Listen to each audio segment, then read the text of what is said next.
óbvia, coisa pontual. Outro dia, conversando com uma pessoa nos Estados Unidos, e essa pessoa mora lá, ela falou assim, ô Marcos, você faz muito conteúdo, você não tem medo de ficar sem conteúdo, de fazer muita coisa de graça, não? Eu falei, olha, sinceramente eu não tenho. Eu falei, será que tem esse problema, né, de eu ficar sem conteúdo? Então não, eu acho... Pode falar, desculpa.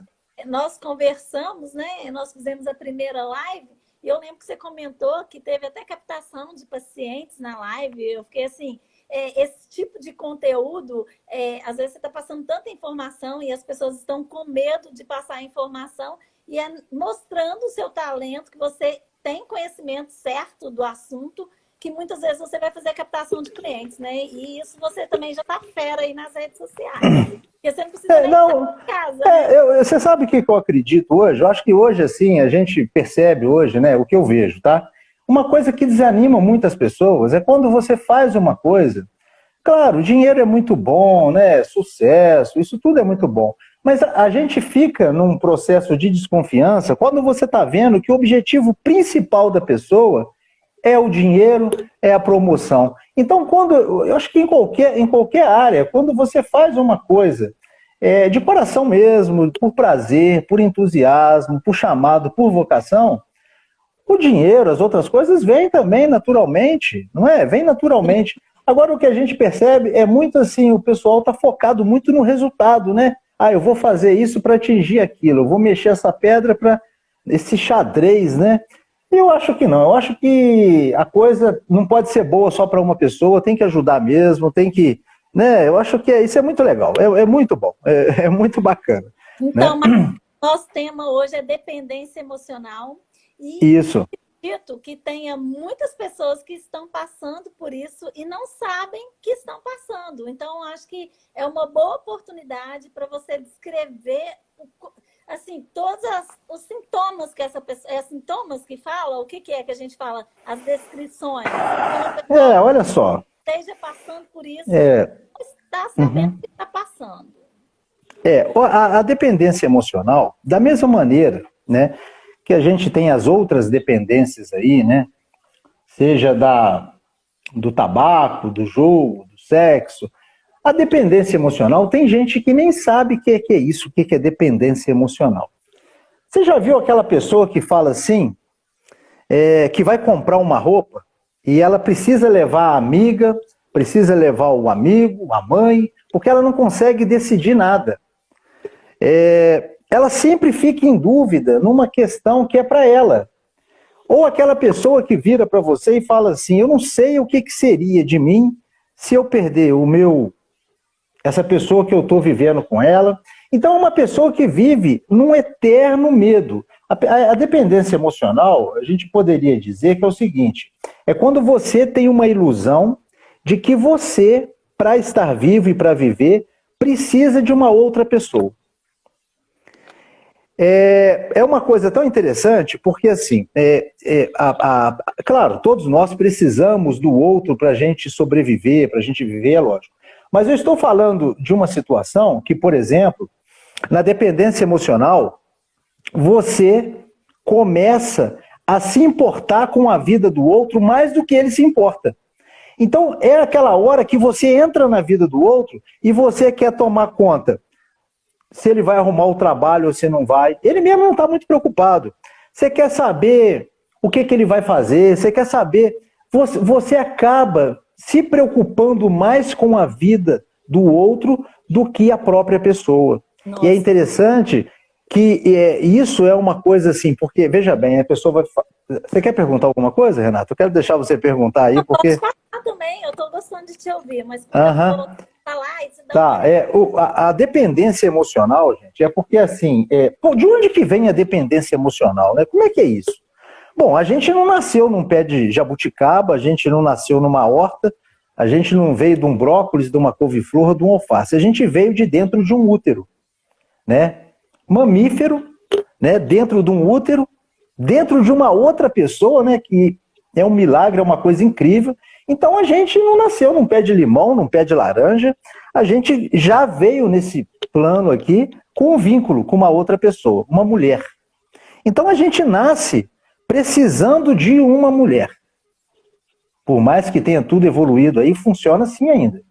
Então, se você não é uma jabuticaba, né, e você nasce num útero, você precisou dessa mulher, desse útero, desse agasalho, né, celestial aí, para manter você, para você vir aqui. Então, a comida que você comia, o alimento, a medicação, sei lá, o tudo vinha cordão umbilical ali para você. Ou seja, então a gente nasce com essa dependência. Essa dependência, ela tá com a gente. Então, nesse primeiro momento, a gente precisa de uma mãe, de um útero, de alguém para cuidar da gente, né? E aí nasce, corta o cordão umbilical. Se você pegar um cachorro aí, me parece, é o pessoal que entende de cachorro, 45 dias você está vendendo o cachorro, você está dando o cachorro, 60 dias o cachorro já vai ser cachorro. Ele já aprendeu a latir, né? Ele sabe rosnar, enfim, ele é cachorro. E o ser humano, como é que é? Quantos anos ele está pronto para ter autonomia, para ter autossuficiência? Quantos anos? Tem homens de 40, mulheres de 50, que se comportam ainda como crianças. Sim. Marcos, entende? Então é disso que a gente vai falar, né? O pessoal que está entrando agora aí, gente, da dependência emocional. Mulheres meninas, homens assustados meninos, e que esse pavor todo, ele acontece, ele fica evidente onde? No famoso relacionamento, né? Quem tem problema de relacionamento, levanta a mão, né? Mas tem problema de relacionamento? Uma né? dúvida. Tem algum perfil que é mais dependente emocionalmente? Assim, perfil tem de identificar? Bom, vamos lá, né? Vamos lá. O que vocês acham, o pessoal que está vendo a live aí, o pessoal que está chegando agora, né? Quem que é mais dependente? Como que é essa coisa da dependência? Isso é um tema tão polêmico, porque assim, a gente percebe que... Vamos pegar uma menina. Como que hoje, apesar de tudo aí, o pessoal pode até brigar aí comigo, mas como que é brincadeira de menina? É a brincadeira de cuidar, não é? Cuida da bonequinha, faz casinha, não é assim? Às vezes a menina que tem que fazer a comida pro pai ainda, hoje, né? Não é assim? Então, a gente... E parece que a mulher, né? Uma questão seguinte, você já viu mãe, como é que é? Mãe, como é que é mãe? A mãe é a última a comer, é a última a fazer as coisas, né? Todo mundo come, ela é a última a tomar banho, ainda mais quando tem filho, né? Então, até por uma questão de necessidade, né, do bebê ali, da amamentação, de tudo isso, do corpo, enfim, a mulher está nesse lugar de cuidar. É tão interessante que a criança vira para a mãe e fala assim, ô mãe, traz um copo d'água. Aí a mãe fala, não sei o que. Aí o filho vira e fala, mãe, não custa nada. Verdade. Não é? E custa sim, custa tempo, né? Custa o seu espaço, a gente vai falar disso. Então a mulher, de alguma maneira, foi... Eu ia falar adestrada aqui, mas não vou falar não, porque é forte. Ela foi condicionada, né, a cuidar do outro. Eu tenho aqui uma passagem, está uma bagunça a minha mesa. Se eu achar aqui, né, que eu não gosto de ler nada que eu falo, mas isso aqui eu acho tão impactante que eu quero me permitir aqui o que era nos idos de 1960, da era atual. Não estou falando antes de Cristo, não, agora, tá? Tem gente aí que... A mulher que ia casar na época de 1960, havia um curso, existe uma indústria do casamento, né? A pessoa que ia casar, acredito que a minha mãe fez esse curso, as pessoas aí de 70 anos, 75 anos aí, fizeram esse curso. O curso dizia o seguinte, respondendo, olha só, a mulher estará presente em tudo. Isso era a matéria do curso. Na arrumação da casa para que esta seja limpa e agradável quando o marido chegar cansado do trabalho. Isso era a matéria do curso. Só mais um pedacinho aqui. Também deverá estar arrumada e sorridente para receber o marido e não deverá interrompê-lo enquanto ele fala. E para arrematar, ela deverá abandonar os bancos escolares com perfeita resignação para ocupar o seu lugar no lar. Nossa. Então, isso, gente, é 1960. 1930, a mulher não votava, 32 parece. Então, a mulher sofre mais disso, dessa questão da dependência emocional. E a grande questão é que quando a pessoa nem... Porque é o seguinte, a pessoa ela vai perceber que ela sofre de dependência emocional quando ela insiste num relacionamento, muitas vezes sendo maltratada, o outro não querendo, ela perde a dignidade, perde o amor próprio, ela esqueceu da sua vida, ela não cuida mais da sua vida, ela é a sombra do outro. Então, ela não escolhe mais para onde viaja, ela não escolhe mais a roupa que ela tem, ela não escolhe mais os amigos, muitas vezes o amigo tem que ser o amigo do parceiro. Sim. Ela não escolhe mais se pode continuar a trabalhar ou não. E aí ela cria uma coisa que a gente chama de despersonalização. Um dia ela olha no espelho e ela fala assim, quem é essa pessoa? Eu não sei mais quem eu sou. Nossa. Porque, na verdade, ela viveu em prol do outro. Em prol do outro. Tá dando para entender essa questão é aquela pessoa que ela faz mais para o outro do que para ela. Marcos, eu escuto muitas mulheres, principalmente as mulheres, né? Homens não. Comentando que quando termina um relacionamento, que perdeu a identidade. Isso é uma coisa muito séria, né? Na verdade, o crescimento do ser humano, a gente passa de um processo em busca da autonomia. Né? Então, se você pegar aí uma criança, nos primeiros meses, ela pouca coisa sabe fazer. Mas com 2 anos, ela já tem o controle ali do esfíncter, talvez, já começa a andar, já começa a comer alguma coisa, e assim vai. Então, o que acontece? Na verdade, a gente percebe que algumas pessoas são impedidas de crescer porque elas desacreditaram no seu potencial. Por exemplo, você quer comprometer a autoestima de uma criança, você pode abandonar essa criança, você pode agredir ela com palavras, ou você pode superproteger essa criança.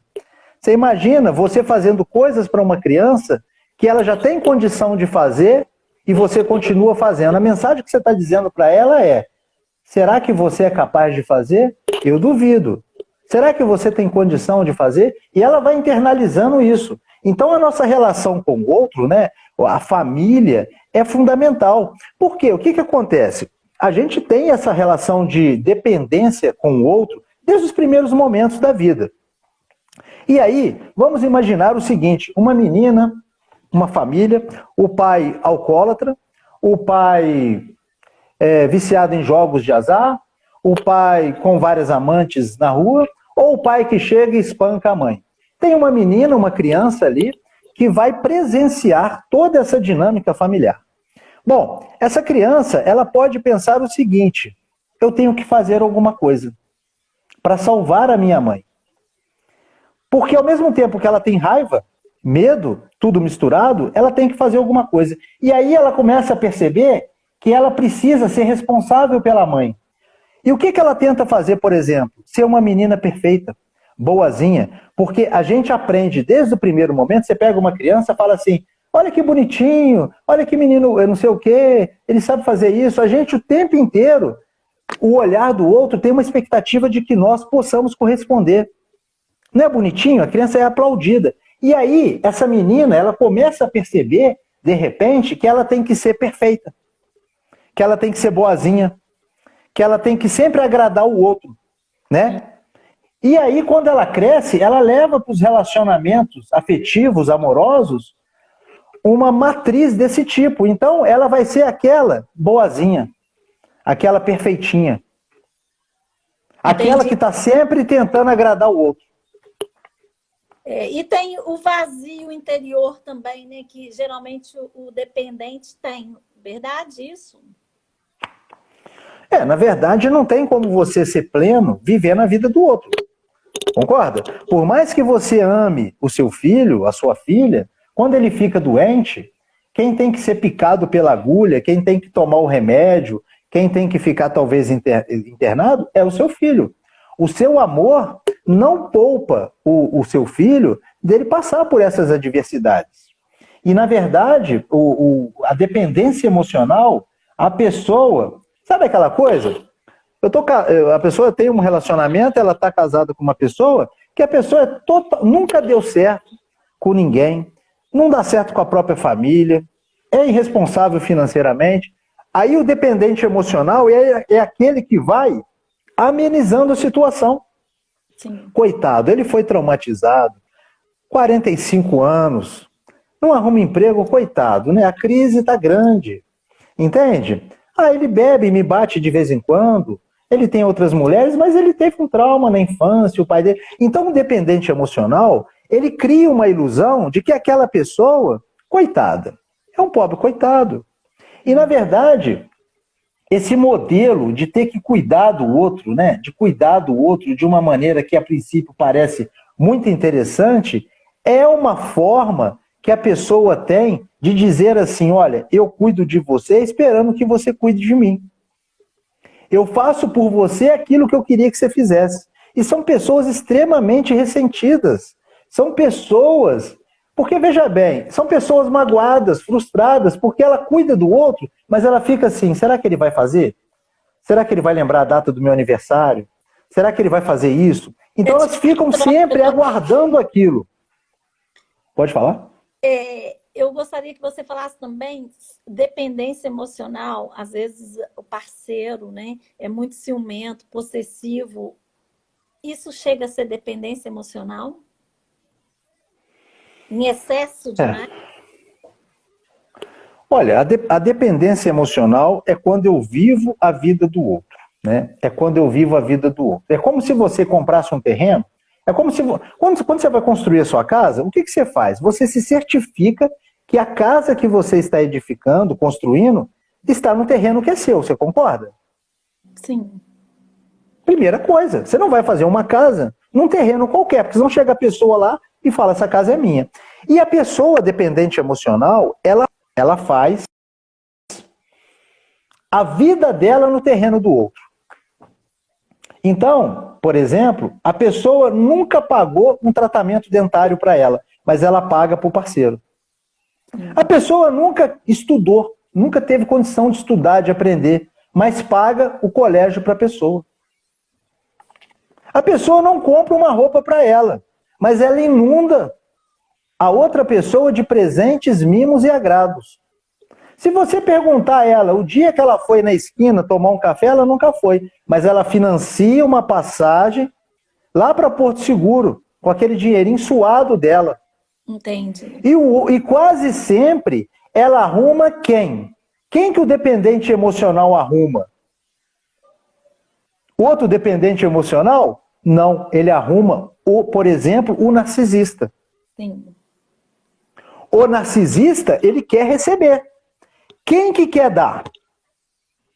Quem que quer cuidar? Quem que quer ficar aplaudindo? O dependente emocional. Pronto, acabou. Fechou. Então, quase sempre, o dependente emocional vai... Quase sempre, gente. Quase, não estou falando que é regra. Quase sempre. O dependente emocional, com a autoestima baixa, vai eleger... A gente não ama quem quer, a gente ama quem pode, né? Ele vai eleger o narcisista, aquele que só recebe. Então, o narcisista, ele vai virar para você, não é mais de agora, mas na minha época ele ligava a cobrar. Ele nem ligar para você, ele vai ligar.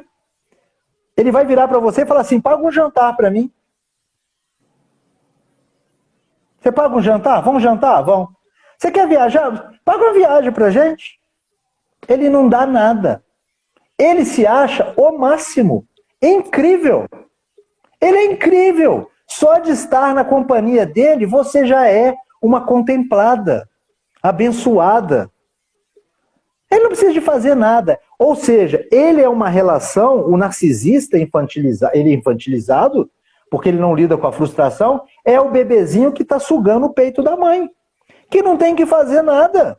Que a mãe, naquele momento lá da infância, a mãe, mulher e mãe e mulher. Aí quando é mãe e mulher, a mãe adivinha o que o filho está sentindo. Cólica, dor de barriga, é febre, que choro é esse? Está apertado, não sei o quê. E já se leva. Não é? Mãe não é assim?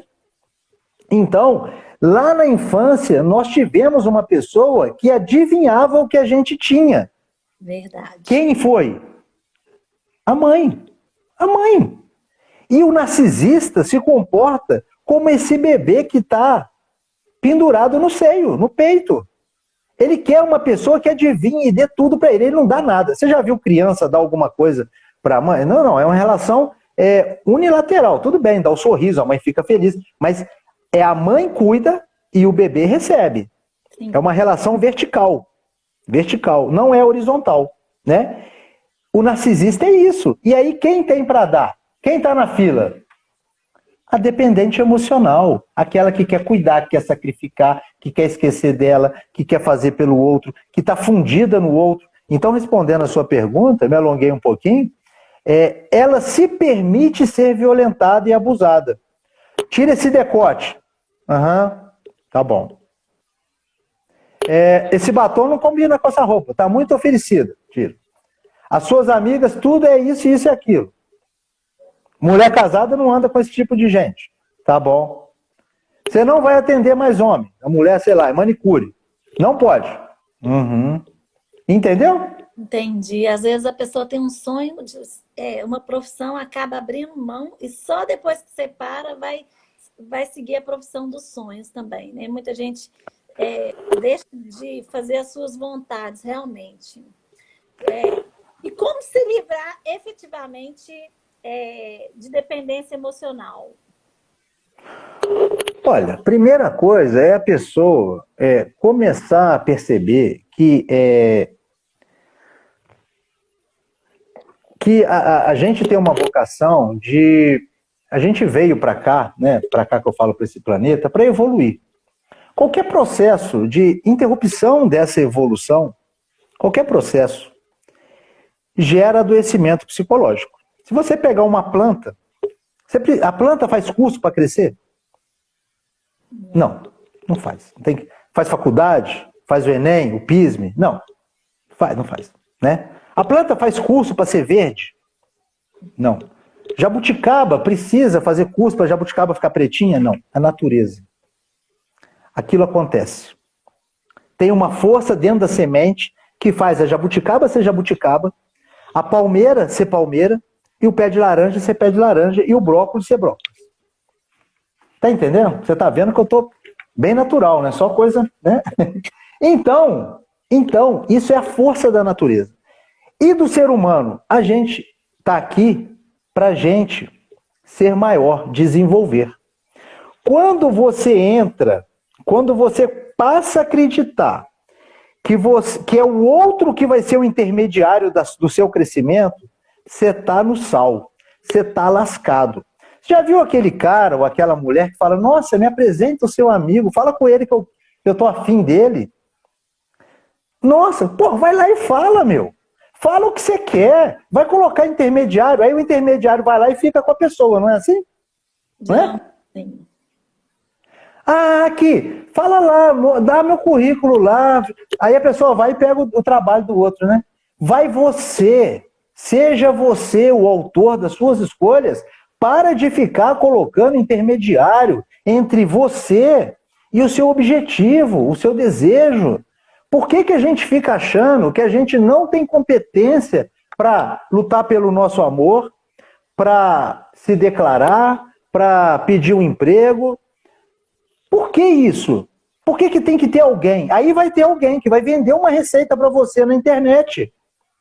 Eu falo aqui, gente, não confie nas coisas que eu falo, né? Pense por você. Às vezes a pessoa vira para mim, Marcos, aconteceu isso, isso, isso. O que eu tenho que fazer? Eu, às vezes, fico até inibido de responder, porque melhor do que qualquer pessoa para responder é você. O psicólogo vai te ajudar. Tem gente que até hoje acha que é o psicólogo que decide a vida da pessoa. Não é nada disso. Então, o que a pessoa precisa, Renata? Você precisa proporcionar pequenas gratificações para você. Algumas mulheres, vou falar mais da mulher, que assim, né? acontece mais, né, estatisticamente. A mulher vira para mim e fala assim: Marcos, meu marido não me leva para lugar nenhum. Homem ordinário, aquele homem. Não me leva para lugar nenhum, Marcos. Mas alguém te impede de tomar um café na padaria com a sua amiga? Verdade. Marcos, o meu marido não paga o silicone para mim, a prótese, a academia, o personal. Alguém te impede de fazer uma caminhada de manhã numa praça? Marcos, tem muitas pessoas que criam expectativas no parceiro, né? E idealizam muitas expectativas. Eu gostaria que você falasse um pouco sobre isso também na dependência emocional. Bom, a expectativa é a pólvora do relacionamento. Se você quer explodir alguma coisa, você mistura expectativa e bate um pouquinho de medo. Você vai ter uma explosão terrível. Eu vou fazer uma pergunta para todo mundo aí, pena que eu não posso ouvir. Pegue as pessoas que você tem mais problema na vida, que você mais briga. Pode pensar. Pensa aí, cada um pensa. Eu já pensei aqui uns 5. Eu já pensei. Você já pensou? Você está vendo a live, né? Está vendo a live aí? Então. Sabe por que você... Tá, beleza. Sabe por que você briga com essa pessoa? Porque você espera muito dela. Por que você cobra essa pessoa? Por que você se frustra? Por que a pessoa que você tem mais promessa de te fazer feliz e mais te traz o inferno? Por causa da expectativa. A gente espera demais de quem a gente ama. Agora, quer ver? Pega aquela pessoa que você não tem problema. Nossa, que gracinha, Renata. Você está tão bem hoje, bonitinha, né? Nossa, Renata é um amor de pessoa. Todo mundo acha. É aquela pessoa. Vai morar com a Renata para ver, né? É aquela pessoa que te cumprimenta no elevador, que trabalha na lanchonete, que mal te conhece. Você se dá bem com essa pessoa? Eu e todos nós, porque a nossa expectativa é administrada. É administrada. Então, expectativa. A gente tem expectativa do outro cumprir um sonho que era nosso. O pai quer que o menino seja o primeiro lugar de medicina. O pai quer isso, porque o pai não foi médico. Ele quer primeiro lugar de medicina. Tem que estudar, tem que fazer isso, não sei o quê. Blá, blá, blá. O menino quer tocar guitarra, quer ir para Ibitipoca, quer acampar. O menino quer ser mochileiro. O que acontece? Precisa ser psicólogo? Precisa ser psicólogo? Não. Conflito, briga, expectativa. O menino está contrariando o desejo do pai. E a gente tem que ter coragem de contrariar. Você tem que ser amado incondicionalmente, senão não é amor. E a gente aprende na infância que eu preciso ser bonitinho, que eu preciso fazer oração com a mão junta, com a velinha acesa. Se der um vento, aí acabou a oração, porque não tem a vela, não tem nada. Então, eu tenho que ser bonitinho, eu tenho que ser não sei o quê. O pai, nós fazemos isso com os filhos. Marcos, eu observei também, assim, algumas pessoas que eu já conversei que fizeram um curso que detestavam e estavam fazendo porque os pais pagavam, era dependente financeiramente e, assim, emocionalmente também. E na formatura, os pais estavam todos orgulhosos, assim, umas 3, 4 pessoas já ouvi falar. E aí ele falou assim, esse canudo é seu, porque agora não é isso que eu quero para minha vida, era o seu sonho, toma. Exatamente. Olha, o nosso querer, o nosso desejo, a gente fala muito assim, eu tenho que. A gente não fala que quer. Precisa você ter coragem de falar, eu quero fazer isso. Então, sabe, se você não tem dinheiro para viajar, sabe, mas você pode juntar um dinheiro ali para fazer um piquenique, para você deitar numa rede, para você tomar um banho mais demorado, para você ter o prazer de tomar um café, que é coisa mais gostosa do que isso, de você ir numa igreja, num centro espírita, num culto evangélico. Você pode proporcionar pequenos prazeres a você. E o dependente emocional, ele fica enchendo o saco, achando que o outro tem que fazer para ele. Ai, meu marido não faz isso. Ele está me deixando tão infeliz. Mentira! Ninguém deixa o outro infeliz e nem feliz. Jesus, quando esteve na terra, em várias passagens do Evangelho, ele dizia: a tua fé te salvou, te curou, não foi a minha. Ele não falava isso. É um movimento de responsabilidade. O pessoal parece que está falando que... eu me perdi aqui porque falaram que está baixo, eu não sei se é o meu, mas você está me ouvindo bem, Renato? Está me ouvindo bem? Bem, você está me ouvindo bem? Então, tá bem, então deve ser a pessoa lá que troca o microfone, compra outro, né?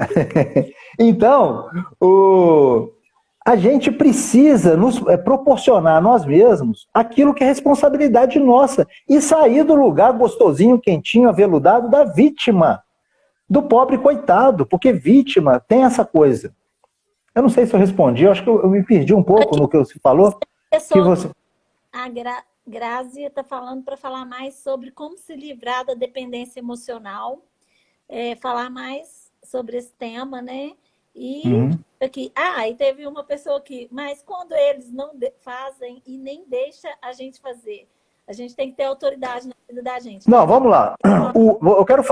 Eu tenho umas 50 folhas aqui, não vai dar para falar isso. Eu anotei aqui, abri tudo aqui. Tem muita coisa. Gente, a nossa energia chega antes do que as ações, tudo que a gente faz. Pega o telefone, a pessoa te liga, você, o quê? A pessoa já sente o seu azedume e o seu mau humor. Pois não, no que eu posso ajudar? Fulano, uma voz, o tom de voz. Então, a nossa energia chega antes. Muitas pessoas falam assim para mim: ô Marcos, o meu marido, ele não me respeita. Ele está me traindo. Pobre coitada. Por que será? Muitas vezes a pessoa construiu com muito esmero essa traição. Aí a pessoa fala: nossa, esse psicólogo agora vai me deixar doido. Mas eu vou falar. Porque o desrespeito, o respeito que você exige, você não dá para você. Você não... Quando a gente tem mania de exigir uma coisa que a gente não faz com a gente. Fulano não me respeita, mas você não respeita a sua alimentação, você não respeita os programas de TV que você vê, você não respeita o seu vocabulário, você escolhe qualquer um para levar para sua casa, você abandonou seus sonhos, você não sabe mais quem você é, não é? Sim. Isso não é desrespeito, meu amigo? Então, o desrespeito, não estou falando que é todos os casos, tá, gente? Mas o desrespeito que a pessoa faz com você é porque você autorizou. É porque você autorizou. Outro dia eu estava conversando com a pessoa falou assim: ô Marcos, eu tenho que ver se meu namorado vai deixar eu malhar. Eu falei: hã? Oi? Não, é porque eu tenho um problema de saúde, mas aí, você sabe como é que é, né, Marcos? Eu falei: ele tem ciúme. E aí eu não sei se eu posso malhar. O cara é namorado dela. Sabe? E aí, independente, já está falando o que vai acontecer. E a pessoa dá poder ao outro, atenção, o dependente emocional dá poder ao outro de fazer as vontades do outro, não é porque ele é bonzinho, não. Não é porque é bonzinho, não. É porque ele é um covarde, é um medroso que tem medo de não ser amado. Então, em nome do medo de não ser amado, ele se submete ao outro. Então, é por covardia, não é por amor. Porque muitas pessoas falam: Marcos, eu sou tão boazinha. Eu falei: você não é boazinha coisa nenhuma. Você é uma falsa. Hipócrita. Aí a pessoa leva um susto, né? Ué, mas por que, Marcos? Eu falei: não. A pessoa que é boa nem sabe que é boa, criatura. E aqui... Você já imaginou uma Madre Teresa, um Chico Xavier, um Francisco de Assis falando que é bom, colocando no Facebook? Ou no Instagram? Não precisa. A bondade dispensa o orgulho e a plateia. A pessoa ficou falando que é boa, que é isso, que é aquilo. Ela pode ser qualquer coisa, menos isso. Marcos, e quando a pessoa reforça muito: eu não te traio, eu não faço isso, geralmente está denunciando, que acaba fazendo, porque quando fala demais, que a gente escuta às vezes muita gente falar: eu não sou ladrão. Você acha que quando a pessoa fala muito que não é alguma coisa, ou quer afirmar que é alguma coisa, ela está se denunciando em alguma forma? Eu tenho muito medo de generalizar as coisas, então às vezes eu tenho dificuldade de responder assim. Eu acho que o que eu aprendo todo dia, né, que eu tive o prazer de ser abençoado por essa profissão, e que com certeza eu precisaria aí talvez uns, sei lá, uns mais de 1000 anos, uns 3000 anos de vida para ser testemunho de tanta história bacana que eu vejo no consultório. E assim, cada vez mais eu aprendo o seguinte: não tem jeito da gente chegar com uma receita para ninguém. Eu não consigo isso, né? E as pessoas que eu atendo, eu falo, olha, que eu posso errar, eu quero me permitir errar, eu quero aprender também, porque é uma troca, é uma relação horizontal. Não tem como você ser terapeuta numa relação vertical. Eu sei, você aprende. Não é assim não funciona. Então eu aprendo o tempo inteiro e eu vejo várias possibilidades. Tem vários caminhos. E o que eu sempre tento realçar é que o melhor caminho é o caminho da possibilidade para cada um. Então, se tem isso, tem sim, tem pessoas, como também não tem. O que eu vejo é que chega uma hora na vida que a pessoa, porque se a pessoa não fizer esse movimento de sair da dependência emocional, chega uma hora que os filhos vão embora, que o marido enjoa ou a mulher enjoa, que a aposentadoria chega, não é? Não é assim? Sim. Não é? E aí a pessoa fica de pires na mão, um ninho vazio, e não conseguindo ser mais útil, porque ela passou a vida inteira achando que amar é ser útil. Porque ela não entende que ela, para ser amada, ela não precisa ser útil, ela não precisa ser um liquidificador, ela não precisa ser uma batedeira. Você ama o seu liquidificador? Não. O dia que ele quebra, não é mais útil, você joga fora. Algumas pessoas são jogadas fora porque elas apenas tentaram ser úteis para os outros. E aí chega uma hora que vem um lançamento novo, né?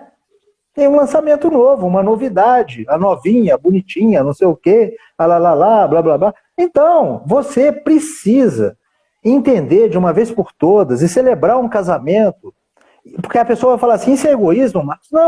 Não é você ser maior do que ninguém, mas ser no mesmo nível.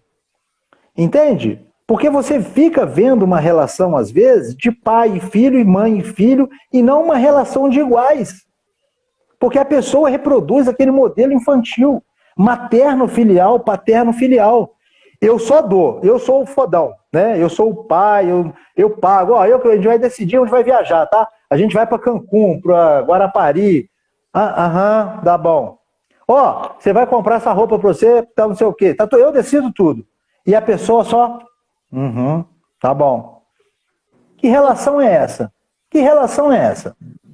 Marcos, a dependência emocional torna-se um vício porque a pessoa acaba não conseguindo sair muito fácil. Assim, explica mais, porque as pessoas têm muitas dúvidas. E assim, você está num relacionamento abusivo e aí tem a dependência emocional.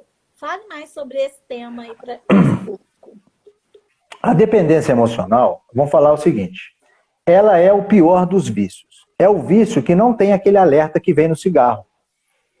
Amor demais mata. Porque essa palavra amor é a palavra mais divulgada, se a gente pegar da Bíblia até hoje, escolhe a palavra mais importante que a gente tem. Talvez seja amor, não é? O que é amor? Mas o amor esconde muitas coisas. Algumas pessoas, né, batem no outro e falam, eu fiz isso porque eu te amo. Eu te amo.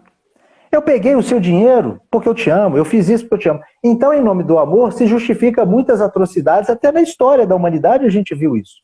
Né? Em nome do amor, em nome de Jesus, em nome de alguma coisa, se cometem verdadeiras atrocidades. E nós precisamos entender que a pessoa entra num relacionamento abusivo, por exemplo, com um psicopata, diga-se de passagem que você vai encontrar aproximadamente, claro, mais ou menos, durante a sua vida, uns 60 psicopatas aí, né, uns 50, um narcisista, e ele não vai chegar falando para você, chegar voando e com a carteirinha do psicopata, do narcisista, olha, eu sou um narcisista, eu sou sindicalizado, eu estou entrando na sua vida para te ferrar.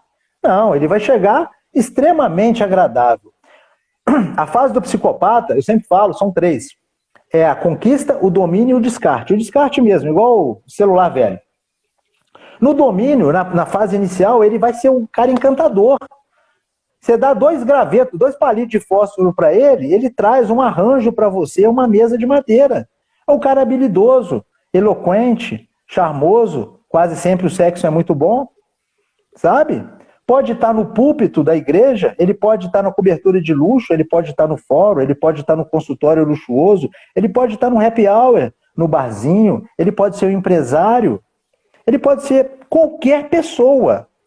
Qualquer pessoa. E aí, a pessoa dependente emocional é aquela pessoa extremamente carente. E quando eu falo carente, não é no sentido negativo, porque a pessoa dependente emocional, ela está buscando o Salvador. É. E você sabe que quando a gente procura, acha. Vai aparecer o Salvador. O Salvador vai aparecer. Aquele homem perfeito. Ele vai fazer por mim aquilo que eu nunca fiz. Ele vai cuidar da criança interna, da criança ferida, da criança magoada, da criança que não teve atenção, da criança que precisou de ser perfeita para disputar a atenção dos pais, que foi responsável pela mãe. E aí, eu quero chegar no seguinte, que esses abusos, ele começa quase sempre de maneira sutil, implicando com o seu corte de cabelo, o batom, a roupa, o decote. Ele vai, olha, ninguém gosta de você, vamos ter a nossa família, esse pessoal é tudo invejoso, a sua família, vamos ter a nossa, né? O seu cunhado é assim, a sua irmã é assim. Ele vai afastando você de todo mundo, da sua rede de proteção, para te deixar sozinha, para te dar o tiro de misericórdia. Ele é um predador, e você sozinha é mais fácil acertar. Entende? Amizades, o pessoal está falando aí, amizade, ó, sua amiga não presta. Ele presta, ninguém presta. Fulano é assim, assado, aqueles palavrões básicozinhos, né? Que a gente sabe. Enfim, e aí começa o abuso, começa a violência. Ele começa a lotear a sua vida.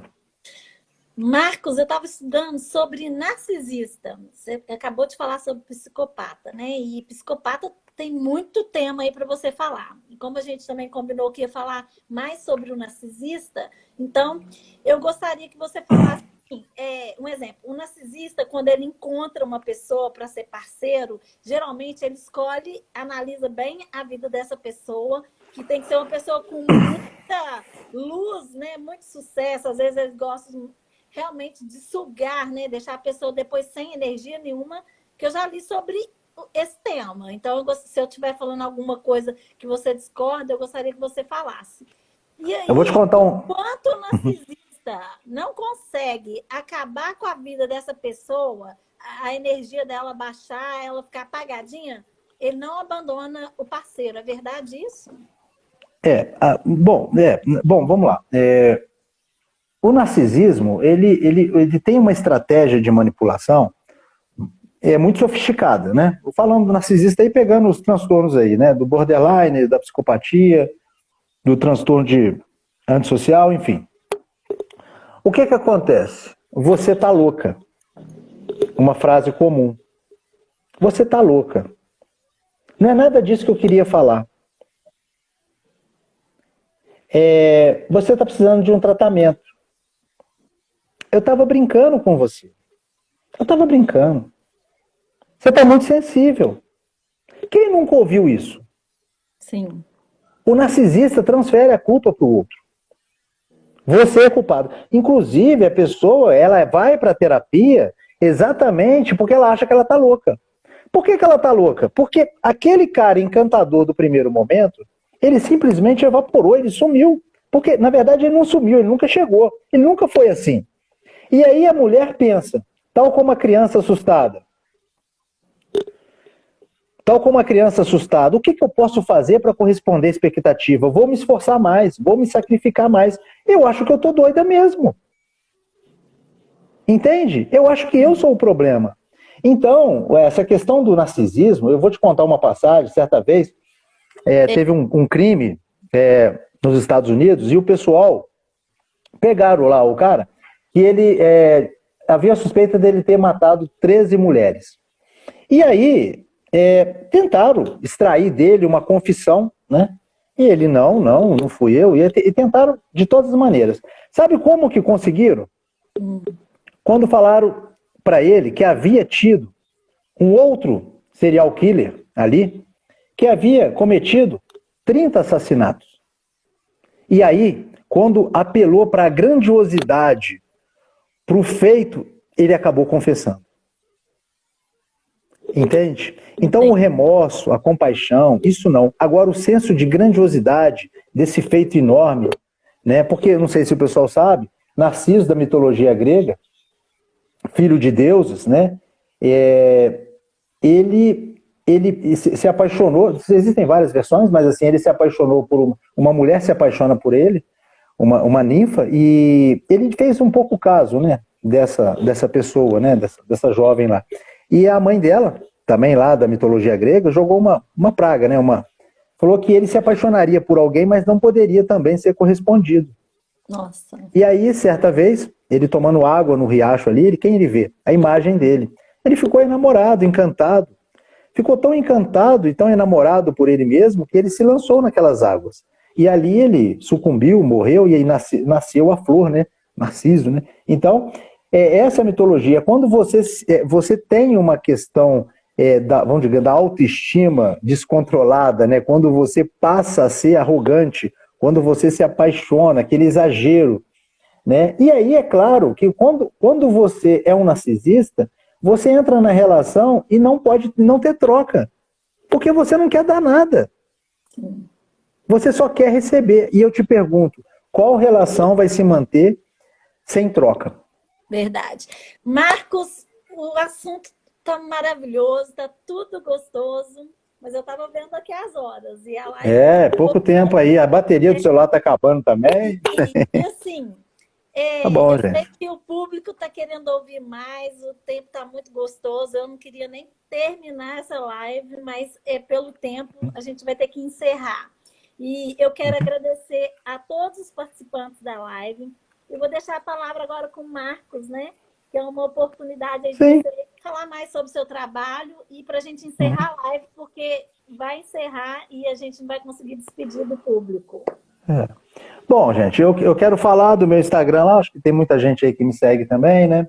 Que, assim, não peça permissão para sonhar, amar, desejar, querer na sua vida.